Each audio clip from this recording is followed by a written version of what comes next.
चलो जहाजपुर। धर्म स्नेही बंधुओं,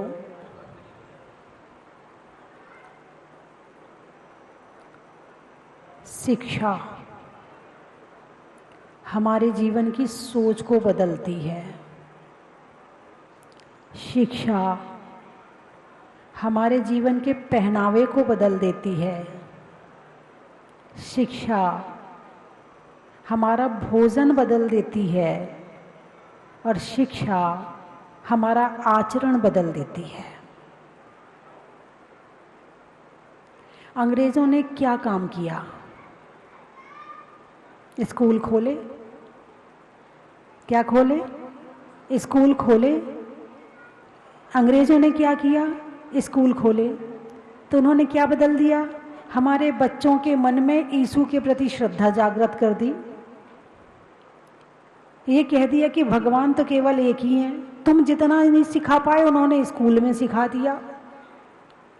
उनकी ड्रेस चेंज कर दी, उनका भोजन बदल दिया, उनके विचार बदल दिए। अब तुम सिखाओ कि बेटा ये भगवान महावीर हैं, तो आपका बच्चा कहेगा नहीं नहीं मम्मी, भगवान तो केवल यीशु मसीह होते हैं। नहीं बेटा, ये भगवान महावीर है। नहीं, मेरी मैम कह रही थी कि भगवान तो केवल यीशु मसीह होते, वो चमत्कार करते हैं। किसने श्रद्धा पैदा करी? शिक्षा ने। वो शिक्षा नहीं दे रहे हैं, वो शिक्षा के साथ साथ वो अपने संस्कार भी दे रहे हैं। हम बच्चे को जन्म देते हैं, बच्चे का पालन पोषण करते हैं, बच्चे की रक्षा करते हैं, बच्चे को बड़ा करते हैं, उस पर अपनी जान लुटाते हैं और संस्कारित कोई और कर देता है। क्या? संस्कारित कोई और कर देता है। और लाइन में लगे हैं, जितना डोनेशन चाहिए, जितनी फीस चाहिए आप लो, मगर हमारे बच्चे का एडमिशन कर लो। बहुत बढ़िया स्कूल है वो, चर्च वाला, वो क्या बोलते हैं, क्या नाम होते हैं इन स्कूलों के? Convent school. ये बहुत अच्छे स्कूल होते। मेरा बेटा ना तो कॉन्वेंट में जाता। मैं जैन स्कूल में मैं नहीं पढ़ाती हूँ, मैं और किसी स्कूल में नहीं। वो कॉन्वेंट बहुत अच्छा है। बस जहाँ पर हमारे संस्कार खराब हो रहे हों, बस वो ही तुम्हें अच्छा लगता है, बाकी तुम्हें अच्छा नहीं लगता है। इसीलिए शिक्षा की तरफ भी ध्यान देना जरूरी है।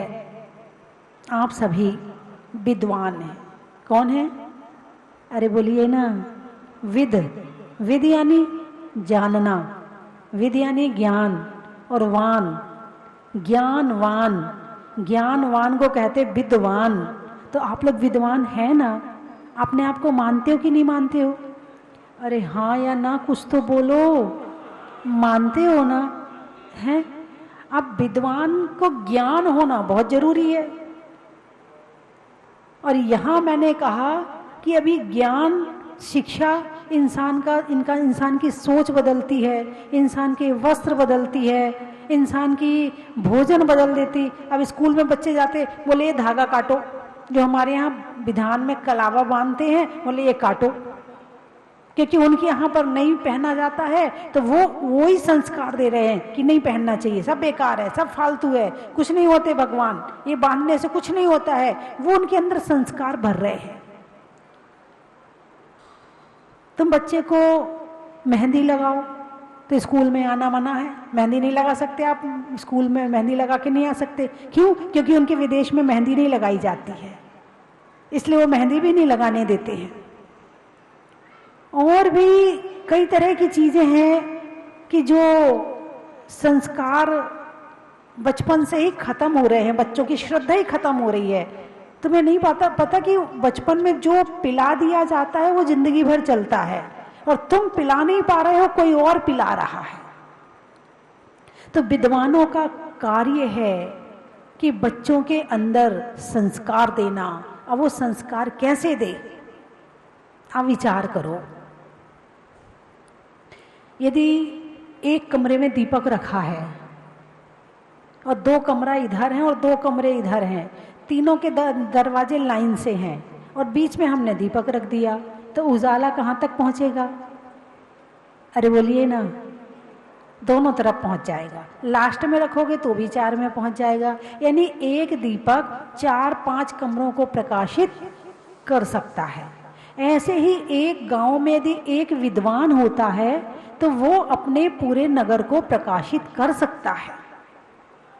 ठीक है, आप विद्वान हैं, आप प्रतिष्ठा करवाते हैं, आप और भी तरह के विद्वान हैं कि भाई कोई प्रोफेसर है, कोई कुछ है, कोई कुछ है, अच्छी बात है और होना भी चाहिए। जितना आगे बढ़ो मुझे खुशी होगी। लेकिन आपके शहर में जो बच्चे हैं, आपके शहर में जो श्रावक हैं, आपके शहर में जो श्राविकाएं हैं, उनको संस्कारित करने की जिम्मेवारी आपकी है और ये किसी ने दी नहीं है, हमें खुद लेनी चाहिए। एक डॉक्टर होता है ना, डॉक्टर के यहाँ कोई जाए तो फीस लगती है। अरे बोलिए ना, फीस लगती है तब देखता है, उसके पहले नहीं देखता है। लेकिन कभी कभी कैंप लगते हैं, शिविर लगते हैं, तो वहाँ डॉक्टर पैसा नहीं लेता है, वहाँ वो फ्री जाता है, वहाँ वो फ्री काम करता है। भाई चलो इतनी सेवा तो कर ही लूं, अपने घर में तो पैसे लेता हूं ना, चल इतनी सेवा तो फ्री कर दूं। एक डॉक्टर भी फ्री सेवा कर देता है। सूरज सुबह से शाम तक रोशनी देता है, प्रकाश देता है, एनर्जी देता है, अग्नि देता है, हमारे शरीर की बहुत सारी बीमारियों को खत्म करता है, विटामिन डी देता है। बदले में कौन सा बिल देता है? भाई साहब आपको इतना विटामिन डी दिया है और इतनी रोशनी दी है, इतना प्रकाश दिया है, तो इतना बिल आया, आप भरो। कभी सूरज ने बिल दिया है? अरे बोलिए ना, नहीं दिया है। चांद ने बिल दिया है? नहीं दिया है। कभी नदी ने बिल दिया है? हवा ने बिल दिया है? पेड़ों ने बिल दिया है? नहीं दिया है। तो इस प्रकृति से हमें शिक्षा लेनी चाहिए कि चलो जीवन यापन के लिए धन जरूरी है, लेकिन दिन में एक काम ऐसा करो जो बिल्कुल निस्वार्थ हो। अरे बोलिए ना, देखो सामान्य व्यक्ति नहीं कर सकता जो आप कर सकते हैं। आपके अंदर अच्छी पावर है तो आप अपने शहर में स्वाध्याय करें, तो आपका स्वाध्याय भी हो गया और वहाँ जो आने वाले श्रावक श्राविकाएं हैं उनका स्वाध्याय भी हो गया। और उतनी देर के लिए आपको, और क्या है, सरस्वती भंडार की, आगे बोलिए, आपको याद है सरस्वती भंडार की बड़ी अपूर्व बात, ज्यों ज्यों खर्चे त्यों बढ़े और बिन खर्चे घट जात। यदि आपको जितना ज्ञान मिला है, आप प्रतिदिन थोड़ा थोड़ा थोड़ा थोड़ा स्वाध्याय के रूप में आप सबके साथ में बैठ के चर्चा करें। आप देखिए कि सामने वाले का ज्ञान बढ़ा हो या ना बढ़ा हो, लेकिन आपका ज्ञान तो बढ़ जाएगा। इसलिए अपने अपने शहर में स्वाध्याय अवश्य करना चाहिए। अभी ऐसे कितने विद्वान हैं जो अपने अपने शहर में स्वाध्याय, सामूहिक स्वाध्याय करते हैं। 1 2 3 4 5 6 7 8 9 10 11 12 13, वाह, आपके अध्यक्ष पंडित श्रेयांश जी भी अपने शहर में रोज स्वाध्याय करते हैं। तो जो नहीं करते हैं वो आज संकल्प लें कि हम अपने शहर में चाहे बच्चों की पाठशाला चलाएं और चाहे स्वाध्याय का काम करना है। कर पाओगे? बाहर जाने की छूट है, बीमारी की छूट है, आपके घर कोई विशेष काम आ जाए उसकी छूट है, आप प्रतिष्ठा करवाने जाते हो उसकी छूट है, और बाकी आपको करना है। कौन कौन करेगा आज संकल्प लेता, वो हाथ उठाओ, अच्छे से हाथ उठाओ, और अच्छे से जो करेगा। अब जो पहले कर रहे थे वो हाथ नहीं उठाना, जो करेगा वो हाथ उठाओ। भाई बाकी लोग, उदय जी आप नहीं करोगे? देखो और विद्वानों के तो मैं नाम नहीं जानती हूँ, हाथ उठा लो। ये इससे आपका ही भला है, आपका ही ज्ञान बढ़ेगा। ठीक है, चलिए हाथ नीचे कर लें। आपने आज बहुत अच्छा काम किया है। दूसरी बात ये है कि जैसे मैंने कहा कि शिक्षा के बाद में इंसान का ड्रेस है, ड्रेस, सोच, विचार, भोजन, पानी सब चेंज हो जाता है। एक सामान्य व्यक्ति होगा तो नल में जो पानी वो पी लेगा, और शिक्षा प्राप्त करने के बाद में बोतल का पानी पिएगा। भाई ये पानी खराब होता है, ये नहीं पीना है। अभी पहले तक वो ही पी रहा था, कुछ नहीं हो रहा था, स्वस्थ था, कोई दिक्कत नहीं थी। लेकिन पढ़ लिख गया ना, नहीं नहीं ये पानी सही नहीं है, वो बिस्लरी का पानी लो, वो पानी सही है। यानी शिक्षा ने क्या किया, पानी भी बदल दिया, भोजन भी बदल दिया, विचार भी बदल दिए और कपड़े भी बदल दिए। कौन सी शिक्षा ने? लौकिक शिक्षा ने। कौन सी शिक्षा ने? लौकिक शिक्षा ने। जब लौकिक शिक्षा में इतनी ताकत है कि वो तुम्हारे विचार, तुम्हारा भोजन, तुम्हारा पानी, तुम्हारा रहन सहन, तुम्हारे रिश्तेदारों को बात करने का तरीका, जो सब कुछ बदल देता है, तो क्या हमारे धर्म में ताकत नहीं है? क्या हमारे धर्म के शास्त्रों के ज्ञान में ताकत नहीं है, जो आपके विचारों को बदल दे, जो आपके रहन सहन को बदल दे, जो आपके भावों को बदल दे, जो आपकी सामने वाली विचारधारा को बदल सके? क्या आप में इतनी ताकत नहीं है? अरे बोलिए ना, ताकत है या नहीं है? वो तुम्हारे जैसे बन रहे हैं या तुम उनके जैसे बन रहे हो? भाई अभी तो आप सब कुर्ता पजामा पहन के आए हो, ठीक है? अरे बोलिए ना पंडित जी, श्रेयांश पंडित जी, अभी तो सब कुर्ता पजामा पहन के आए हैं, अभी यहां से जाएंगे तो? अरे बोलिए ना, है भाई जो शिक्षा प्राप्त करते वो कुर्ता पजामा नहीं पहनते हैं, लेकिन जो कुर्ता पजामा वाले हैं वो जीन्स पहन लेते हैं। ऐसा क्यों? जब उनकी शिक्षा में ताकत है तो हमारे ज्ञान में ताकत क्यों नहीं है? हम क्यों अपने आप को छोटा समझते हैं, जबकि उनका ज्ञान छोटा है और हमारा ज्ञान बड़ा है। उनका ज्ञान संसार का कारण है और केवल भोजन कमाने का कारण है, और हमारी विद्या तो इस पार से भव पार ले जाने वाली है। फिर हमें शर्म किस बात की है? एक विद्वान कहता है, मैं अपने बच्चे को विद्वान नहीं बनाऊंगा। क्यों नहीं बनाऊंगा? बनाऊंगा, जरूर बनाऊंगा। हमारे विनोद पंडित जी ने अपने दोनों बच्चों को विद्वान बनाया है, तो ऐसे ही अपने बच्चों को विद्वान जरूर बनाएं, क्योंकि यही रास्ता सही है। क्या इस बात पर आपको श्रद्धान है? हाथ उठाकर बताएं, क्या इस बात पर आपको श्रद्धान है? हाथ उठाकर बताइए। नहीं, इनकी भी फोटो लो, अच्छे से हाथ उठाकर। किन किन को श्रद्धान है कि हमारे ज्ञान में ताकत है, हमारे ज्ञान में शक्ति है, हमारे ज्ञान में सुखी होने की ताकत है? अच्छे से हाथ उठाकर बताइए। बंधुओं, हाथ नीचे कर ले। हाँ, फोटो ले लो भाई, हाथ उठा लो, फोटो तो ले लो। ये तो पता चल जाएगा किस किस ने कहा है कि ताकत है। चलिए, हाँ ले ली, सारी ले ली। अच्छा, यदि ज्ञान में ताकत है तो क्या बदलेगी? सबसे पहले विचार बदलेगी। तो क्या हमारे ज्ञान में ताकत है कि हम सामने वाले के विचार बदल सकें? क्या हमारे ज्ञान में ताकत है कि हम उसके वस्त्रों को, पहनावे को बदल सकें? हम उसके पहनावे को बदल दें, हम ना बदलें। क्या हम उसे बदल दें, हम ना बदलें? यदि हमने खुद को बदल दिया तो समझना हमारे ज्ञान में ताकत नहीं है। इसीलिए मैंने कहा है कि न्याय का विषय पढ़ना सबसे ज्यादा जरूरी है। जिसने न्याय नहीं पढ़ा है उसे जो शास्त्र पढ़ते हो ना, जितना लिखा है उतना ही समझ में आएगा, और न्याय पढ़ने के बाद उससे ज्यादा समझ में आएगा। एक न्याय और एक आलाप पद्धति, ये दो शास्त्र पढ़ने के बाद ही आप शास्त्र पढ़िए। फिर आप देखिए कैसे अर्थ निकालते हैं, कैसे लच्छे के लच्छे निकलते चले जाते हैं, कैसा स्वाद आता चला जाएगा, कैसा आनंद आता चला जाएगा स्वाध्याय में, और तुम्हारे बोलने की क्वालिटी बढ़ जाएगी, तुम्हारे बोलने में सूक्ष्मता आ जाएगी। एक होती है स्थूल विषय और एक होता है सूक्ष्म विषय। सूक्ष्म विषय जब भी खुलेगा न्याय के बाद ही खुलेगा, क्योंकि ताला तभी खुलेगा जब न्याय पढ़ोगे। न्याय चाबी है, चाबी।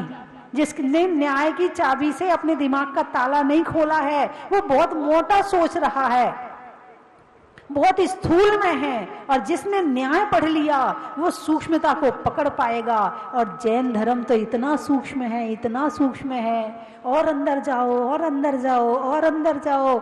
है सर्वार्थ सिद्धि के जो देव होते हैं, आपको मालूम है ना, सर्वार्थ सिद्धि के देव 33 सागर तक क्या करते हैं? कहाँ घूमने जाते हैं?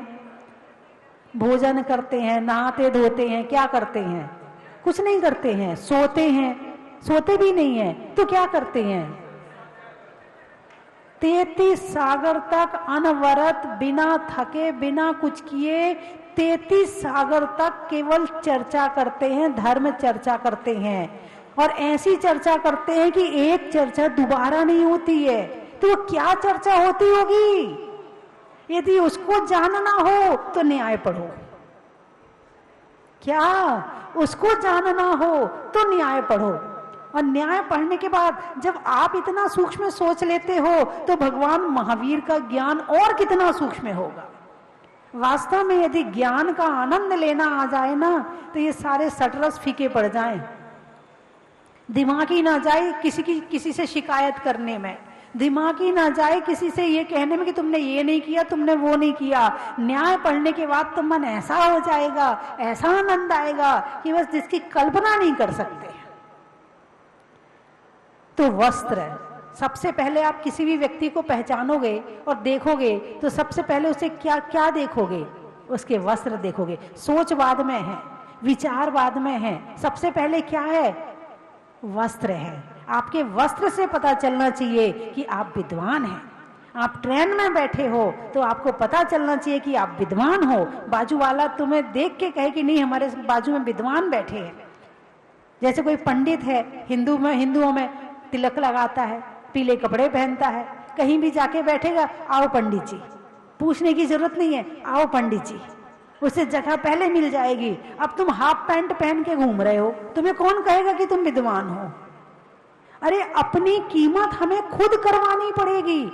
यदि हम अपनी हिसाब से नहीं रहेंगे जैसे हम हैं, तो सामने वाला हमारी कीमत नहीं करेगा। अपनी आत्मा की कीमत, अपने विचारों की कीमत हमें पहले खुद करनी पड़ेगी। जो अपनी कीमत नहीं करता है उसकी कीमत कोई नहीं करता है, और जो अपनी कीमत करता है उसकी कीमत सारी दुनिया करती है।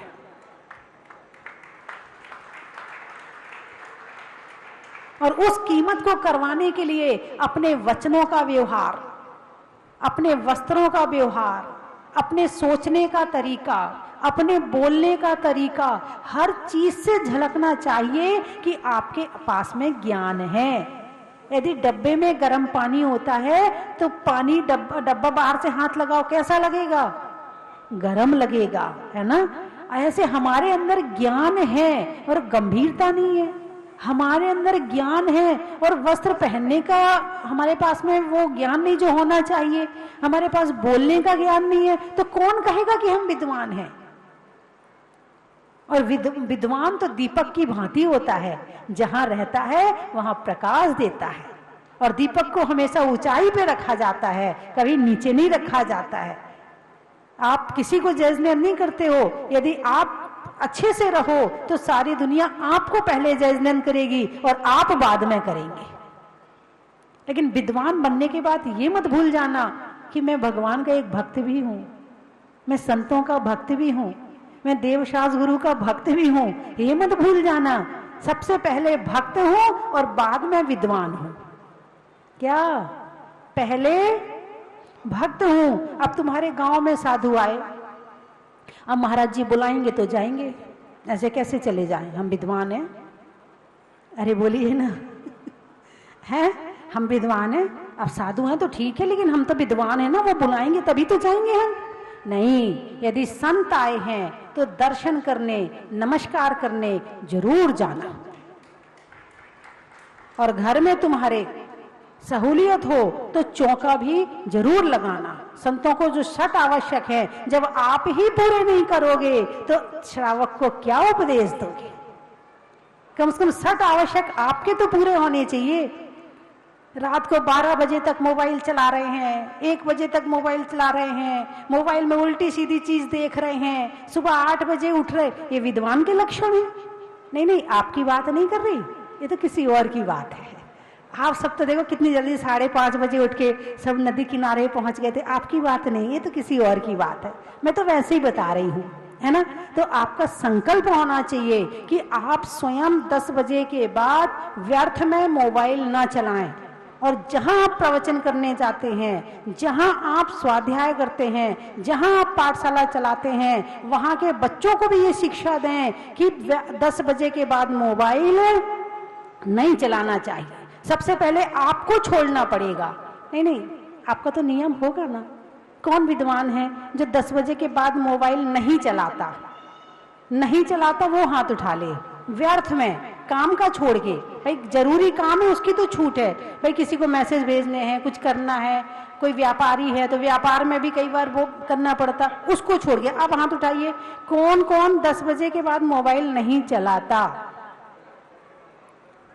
चलो अब आगे वो विद्वान हाथ उठाए जो आगे 10 साढ़े 10 के बाद व्यर्थ में मोबाइल नहीं चलाएंगे।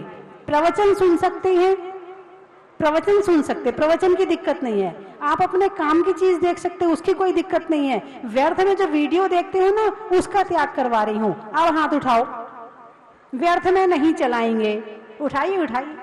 कर्नाटक वाले कहाँ गए? हमारे यहाँ तो कर्नाटक से भी शिविर में विद्यार्थी आए हैं, विद्वान आए हैं।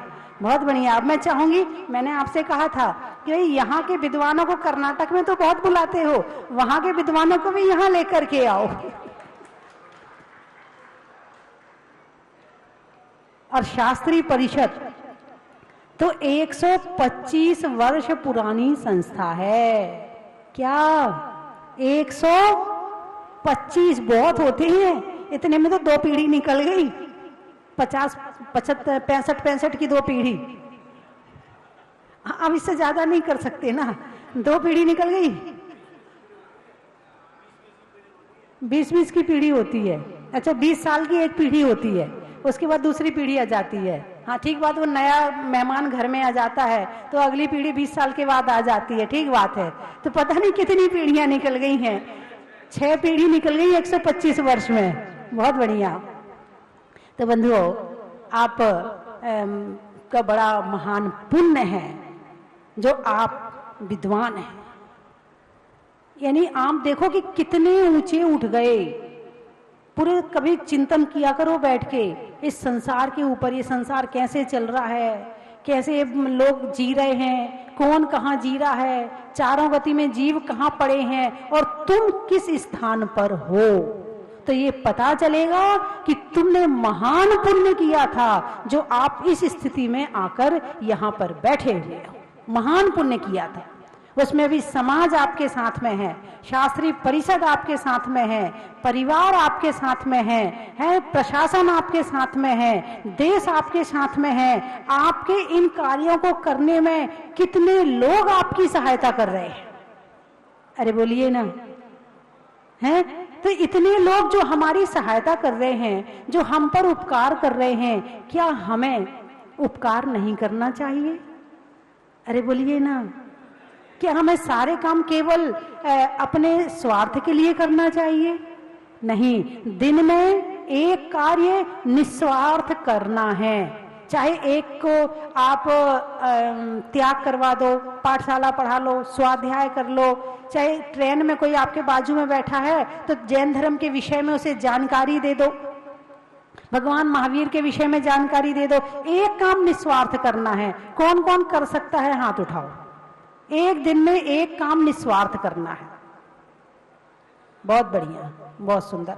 अच्छा, एक उठाए रखना जरा, मैं सबको देख नहीं पाई अभी।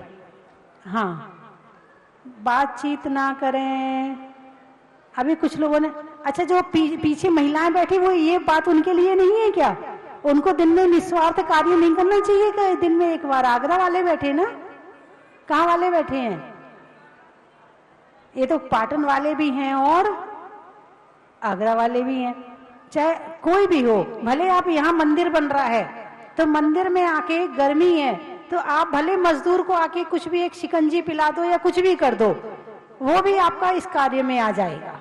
चाहे पानी छानने का काम, मंदिर बने तो पानी छनवा के बनवाना, तो उसकी जिम्मेवारी महिलाएं लेंगी कि जो मंदिर बन रहा है उसमें पूरा मंदिर अनछने पानी से ना बने, छने पानी से बने, उसका प्रभाव कुछ और ही होगा, है ना। तो बंधुओं, इतने सारे, यानी मैंने यहाँ पाटन वालों से कहा था कि आप जब 10 विद्वान को फोन करते हो ना, तो एक विद्वान उपलब्ध होता है कार्यक्रम करवाने के लिए, और अब आपके यहाँ पर 125 और करीब 150 विद्वान आएंगे। ये महान पुण्य मैंने कहा आपका। और यहाँ के जो महिलाएं हैं, जो पुरुष है, जो कमेटी है, बहुत प्रसन्न है और स्वयं भोजन बना के विद्वानों को करवा रही है। ये बहुत बड़ी बात है। और महिलाओं के लिए तालियां बजाइए, महिलाओं के द्वारा अच्छी सेवा दी जा रही है ना। और इतने बिल्कुल घर जैसे, पंडित जियों को ये नहीं लग रहा घर में कर रहे कि बाहर कर रहे, बिल्कुल घर जैसे भोजन कर रहे हैं यहाँ पर, बहुत आनंद आ रहा है। तो बंधुओं, आप देखो विद्वान बने तो समाज आपकी सेवा के लिए तैयार है, आप विद्वान बने तो साधु आपको आशीर्वाद देने के लिए तैयार है। तो मैं तो चाहूंगी आप जहां खड़े हैं वहां नहीं खड़े रहना है, आपको और आगे बढ़ना है। और उस आगे बढ़ने में जो सहयोग चाहिए मैं तैयार हूं, जो सहयोग चाहिए उसके लिए मैं तैयार हूं। और सबसे पहले मेरी भावना है कि सबसे पहले आपका न्याय मजबूत हो जाए। जिसका न्याय मजबूत हो जाएगा उसको कहीं खड़ा कर दो। हमारे न्याय के सर्वश्रेष्ठ आचार्य समंत्र भद्र स्वामी माने जाते हैं, है ना। और उनको क्या कहा जाता है? शेर के समान। कैसे थे? सिंह के समान थे, जहां खड़ा कर दो निर्भय होके बोलते थे। क्यों? क्योंकि उनके पास में न्याय था, उनके पास में न्याय का विषय था। जो न्याय के विषय के साथ में है उसको कहीं खड़ा कर दो, वो बिल्कुल निर्भय होके बोलेगा। इसलिए न्याय जरूर पढ़ना, रटना, अंदर डालना, घोंटना, और जब तक आना जाए उसमें लगे रहना।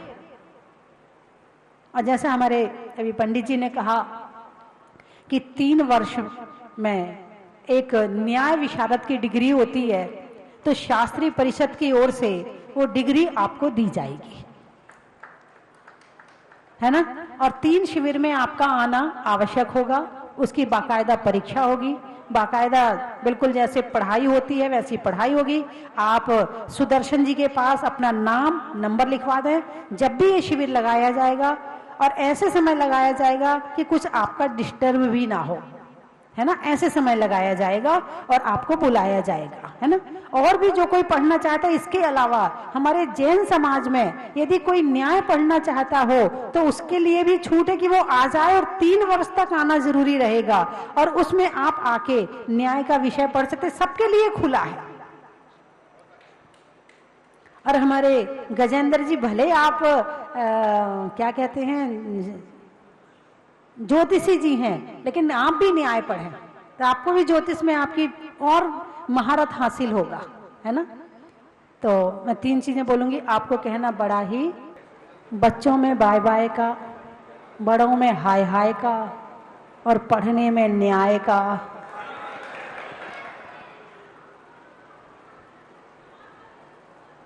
रसोई में कढ़ाई का, करने में बड़ाई का, और न्याय की पढ़ाई का। पर्वत पर चढ़ने का, कर्म के हरने का, और जहां विद्वान खड़े हैं उससे आगे बढ़ने का। बुढ़ापा आ जाए तब तक अपने पढ़ाई को छोड़ना मत। पढ़ाई करने से ही मन स्वस्थ रहता है, पढ़ाई करने से चिंता दूर होती है, पढ़ाई करने से पाप दूर होता है, और पढ़ाई करने से मोक्ष मार्ग मिलता है, सम्यक दर्शन होता है, सम्यक ज्ञान होता है, और सम्यक चारित्र आता है। फिर कहना नहीं पड़ता ये छोड़ दो, होटल में मत जाओ, वो करो, नहीं कहना नहीं पड़ेगा। जिस दिन पढ़ लोगे तुम अपने आप ही नहीं जाओगे। जैसे एक बार मैं जेल में गई थी तो वहां प्रवचन किया, तो लोगों ने बहुत सारे नियम लिए। जेलर बोला अभी तक सोचता था कि इनको डंडे के बल पर सुधार सकता हूं, पर आज पता चला कि आपके प्रवचन में इतनी ताकत है कि बिना डंडे के सुधर जाते हैं। तो वो ताकत तब आएगी जब आप पढ़ाई करेंगे। क्या करेंगे? पढ़ाई करेंगे। उम्र मत देखिए, अब हमें क्या करने, अब तो हमारी उम्र हो गई, नहीं। समाधि के अंतिम समय तक सीखना है। कब तक? समाधि के अंतिम समय तक उत्साह रहता है, ऊर्जा रहती है ना। तो अब हमारे पंडित श्रेयांश जी जो इस परिषद के अध्यक्ष हैं और जिनकी वाणी में प्रखरता है और जो निर्भय होकर बोलते हैं और कई वर्षों से बहुत अच्छी तरह से इस शास्त्रीय परिषद का अध्यक्षता कर रहे हैं, और महामंत्री हमारे जय निशान भैया जी, जो मैं तो कहती एक एक चीज में निपुण हो जाओ। जैसे आप हैं, प्रतिष्ठा में निपुण हैं, प्रतिमा ज्ञान में निपुण हैं, तो एक एक चीज में निपुण हो जाओ। कहीं तो फोन करें भाई साहब, आपके बिना काम नहीं चलेगा। एक एक चीज में आप अपने आप को, चाहे न्याय में हो जाओ, चाहे ज्योतिष में हो जाओ, चाहे प्रतिष्ठा में हो जाओ, चाहे प्रतिमा विज्ञान में हो जाए, कोई भी एक चीज पकड़ो तो सही। एक चीज में निपुण होने के बाद आपको खुद संतुष्टि होगी। जो लोग टीवी में पाराशर के माध्यम से देश विदेश में सुन रहे हैं, उनसे अनुरोध कर रहा हूं मैं जहां खड़ा हूं, मूल नायक भगवान मुंशीनाथ जो चमत्कारी हैं, जिनका अभिषेक रोज होता है, हमारे मंदिरों में भी अभिषेक रोज होता है। मैं देख रहा हूं कि प्रत्येक मंदिर में जो पुरानी मूर्तियां हैं उनके आंख नाक घिस गए हैं, धातु की मूर्तियों के, पीतल की मूर्तियों के। मैं विद्वानों से भी अनुरोध कर रहा हूं, समाज के लोगों से भी अनुरोध कर रहा हूं कि आप इन मूर्तियों का मार्जन इतने हल्के हाथ से करें जिससे यह मूर्तियां आगामी पीढ़ियों के लिए सुरक्षित रहें। यहाँ की मूल नायक मुंशीनाथ भगवान का आंखों का गोलक साफ हो चुका है। ऐसे कई मंदिर हैं जहां हम रगड़ रगड़ की मूर्तियों को साफ करते हैं, तो कपड़ा भी नरम होना चाहिए और मार्जन भी हल्के हाथ से होना चाहिए, जिससे हमारे प्रतिमा को किसी प्रकार का कोई भी, क्योंकि हम देख रहे हैं नवागढ़ में जो अरनाथ भगवान है, जो प्रातः वेदता है, तो उन्होंने यही कहा था, अगर आप रोज अभिषेक करोगे मात्र 25 साल रहेंगे भगवान आपके साथ। अभिषेक आप 22वें करोगे तो सैकड़ों साल आपके साथ रहेंगे।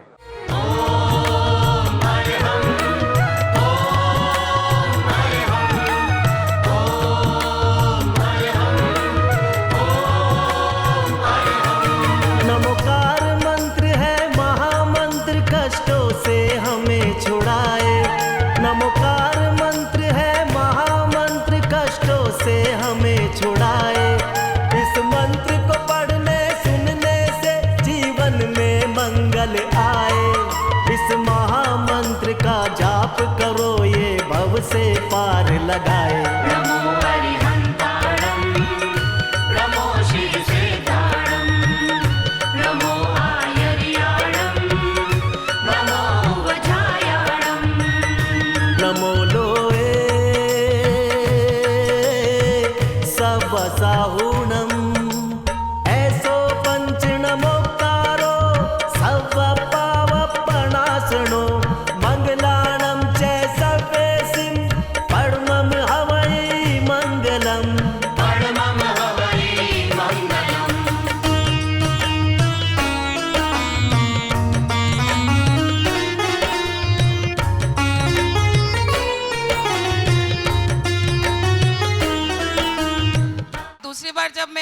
पंच कल्याणक हो रहा था, और तीसरी बार आज आई हूँ, फिर भी मेरा मन पूर्ण रूप से भरा हुआ नहीं है, सिर्फ गदगद हो रहा है। ऐसा लग रहा है कि मैं हमेशा यहाँ आती रहूं।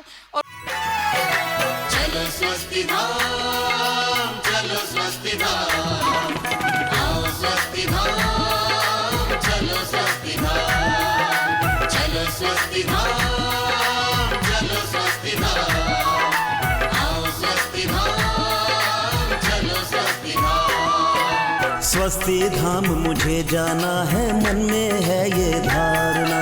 स्वस्ति धाम मुझे जाना है, मन में है ये धारणा।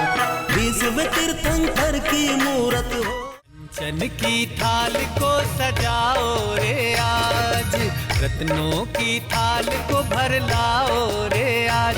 आओ आओ कर रे गुणगान आरती भगवन की। आओ आओ करे गुणगान आरती भगवन की। आओ आओ करे रे गुणगान आरती भगवन की।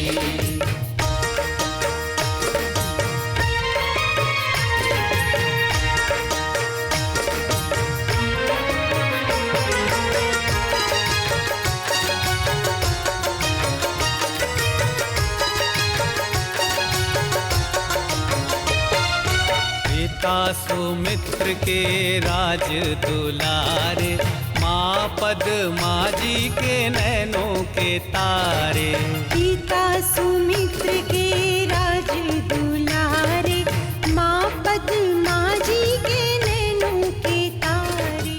राजस्थान की धर्मस्थली केशवरायपाटन जिला बूंदी में भारत गौरव स्वस्थ धाम जहाजपुर तीर्थ प्रणेत्री परम विदुषी लेखिका गणनी आर्यका 105 श्री स्वस्ति भूषण माता जी के परम निर्देशन में निर्माणाधीन 2500 वर्ष प्राचीन श्री मुनि सुव्रतनाथ दिगंबर जैन अतिशय क्षेत्र का जीर्णोद्धार, जिसमें प्राचीनता और नवीनीकरण का अद्भुत मेल माता जी की प्रेरणा से आप सभी को देखने को मिलेगा। तो फिर देर किस बात की, क्योंकि 100 नए मंदिर बनाना और एक प्राचीन तीर्थ का जीर्णोद्धार कराने का फल बराबर है। तो इस पुण्य के कार्य में अपने द्रव्य का सदुपयोग कर पुण्यानुबंधी पुण्य का सृजन अवश्य करें। निर्माण सारथी 1,11,000 रूपए, निर्माण मित्र 51,000, निर्माण सहयोगी 31,000 एवं निर्माण शिला योजना हीरक शिला 51,000, रत्न शिला 31,000, स्वर्ण शिला 21,000, रजत शिला 11,000, ताम्र शिला 5100, सामान्य शिला 2100 रूपए। निम्न प्रकार की योजनाओं से जुड़कर अपने कल्याण का माध्यम बने। दान देने हेतु खाता विवरण निम्नवत है। अधिक जानकारी हेतु संपर्क करें 8306423108 और 9351996323।